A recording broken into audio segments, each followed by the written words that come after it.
Hello दोस्तों, क्या आपने कभी सोचा है कि स्टॉक मार्केट में कई बार कुछ स्टॉक्स अचानक बहुत तेजी से ऊपर क्यों जाते हैं और फिर उतनी ही तेजी से गिर भी जाते हैं? कई बार ऐसा लगता है कि जैसे किसी को पहले से पता था कि क्या होने वाला है। आज की इस वीडियो में हम बात करेंगे स्टॉक मार्केट के एक ऐसे सच के बारे में जिसके बारे में ज्यादा लोग खुलकर बात नहीं करते। Stock market operators. ये वीडियो किसी साजिश की कहानी नहीं है, बल्कि मार्केट के उन सिस्टम्स को समझने की कोशिश है जिनका इस्तेमाल बड़े खिलाड़ी करते हैं। सबसे पहले समझते हैं स्टॉक मार्केट ऑपरेटर होता क्या है। सरल भाषा में ऑपरेटर वो व्यक्ति या समूह होता है जिसके पास इतना पैसा, नेटवर्क और जानकारी होती है कि वो किसी छोटे या मिड कैप स्टॉक की कीमत को कुछ समय के लिए प्रभावित कर सके। ये हमेशा अवैध नहीं होता, लेकिन कई बार इसका इस्तेमाल पंप एंड डंप जैसी रणनीतियों में किया जाता है। अब समझते हैं कि ये प्रक्रिया आम तौर पर कैसे काम करती है। सबसे पहला चरण होता है अक्यूमुलेशन फेज। इस चरण में ऑपरेटर धीरे धीरे किसी छोटे स्टॉक को खरीदना शुरू करता है। वो एक ही दिन में बड़ी खरीद नहीं करता, क्योंकि इससे कीमत तुरंत बढ़ जाएगी और ध्यान आकर्षित होगा। इसके बजाय वो कई दिनों या हफ्तों में अलग अलग खातों के माध्यम से शेयर खरीदता है। इससे मार्केट में ये लगता है कि सामान्य ट्रेडिंग हो रही है।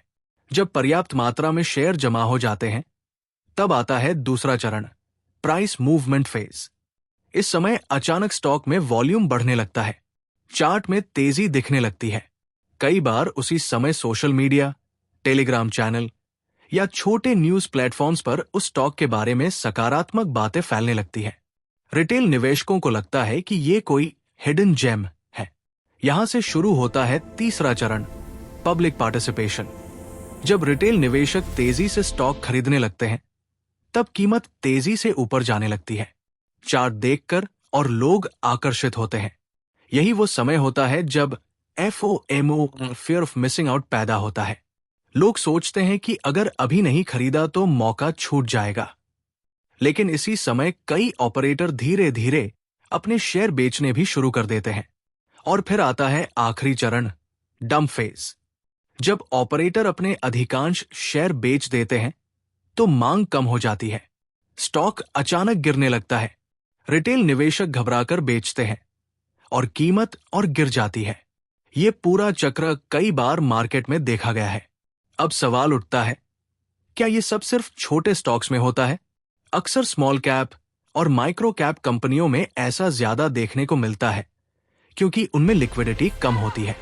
जब किसी स्टॉक में ट्रेडिंग कम होती है, तो बड़ी खरीद या बिक्री से कीमत जल्दी प्रभावित हो सकती है।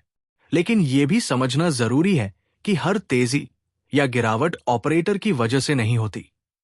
कई बार असली कारण कंपनी की खबरें, नतीजे या आर्थिक बदलाव भी होते हैं। फिर भी मार्केट में कुछ संकेत ऐसे होते हैं जिनसे शक पैदा हो सकता है। पहला संकेत है अचानक असामान्य वॉल्यूम। अगर किसी छोटे स्टॉक में अचानक बहुत ज्यादा ट्रेडिंग होने लगे, तो निवेशकों को सावधान होना चाहिए। दूसरा संकेत, बिना किसी बड़ी खबर के तेजी।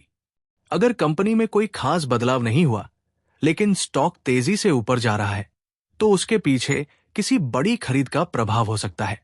तीसरा संकेत, सोशल मीडिया हाइप। आजकल कई टेलीग्राम और व्हाट्सएप ग्रुप्स में मल्टी बैगर टिप्स दिए जाते हैं। कई बार ये सिर्फ लोगों को आकर्षित करने का तरीका भी हो सकता है।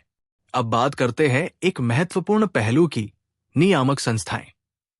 भारत में स्टॉक मार्केट को नियंत्रित करने का काम securities and exchange board of India करती है। ये संस्था इनसाइडर ट्रेडिंग, मार्केट मैनिपुलेशन और अवैध ट्रेडिंग पर नजर रखती है। अगर किसी स्टॉक में संदिग्ध गतिविधि दिखाई देती है, तो जांच शुरू की जा सकती है। फिर भी मार्केट बहुत बड़ा है और हर गतिविधि को तुरंत पकड़ना आसान नहीं होता। इसीलिए निवेशकों के लिए जागरूक रहना बहुत जरूरी है। अब एक और महत्वपूर्ण सवाल, क्या बड़े निवेशक भी मार्केट को प्रभावित कर सकते हैं?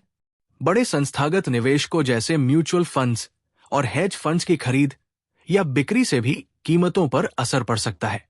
लेकिन अंतर यह है कि उनका उद्देश्य आमतौर पर लंबे समय का निवेश होता है, जबकि ऑपरेटर अक्सर अल्पकालिक लाभ के लिए तेजी पैदा करते हैं। अब सबसे महत्वपूर्ण बात, एक सामान्य निवेशक इससे कैसे बच सकता है? पहला नियम, केवल टिप्स पर निवेश न करें। अगर कोई कहता है कि कोई स्टॉक पक्का मल्टी बैगर है, तो पहले खुद रिसर्च करें। दूसरा नियम, कंपनी के फंडामेंटल्स देखें। राजस्व, मुनाफा, कर्ज और बिजनेस मॉडल को समझे बिना निवेश करना जोखिम भरा हो सकता है। तीसरा नियम, लंबी अवधि का दृष्टिकोण रखें। इतिहास बताता है कि लंबे समय में अच्छी कंपनियां निवेशकों को अच्छा रिटर्न देती है, जबकि सट्टेबाजी में नुकसान की संभावना ज्यादा होती है। स्टॉक मार्केट अवसरों से भरा हुआ है, लेकिन इसके साथ जोखिम भी जुड़े हैं। ये जगह तेजी से पैसा बनाने का शॉर्टकट नहीं है, बल्कि धैर्य, ज्ञान और अनुशासन का खेल है। मार्केट में ऑपरेटर, एल्गोरिदम और बड़े निवेशक सब मौजूद हैं, लेकिन अंत में सफल वही निवेशक बनता है जो भीड़ का पीछा करने के बजाय समझदारी से निर्णय लेता है। और शायद यही स्टॉक मार्केट का सबसे बड़ा सच है। Thank you.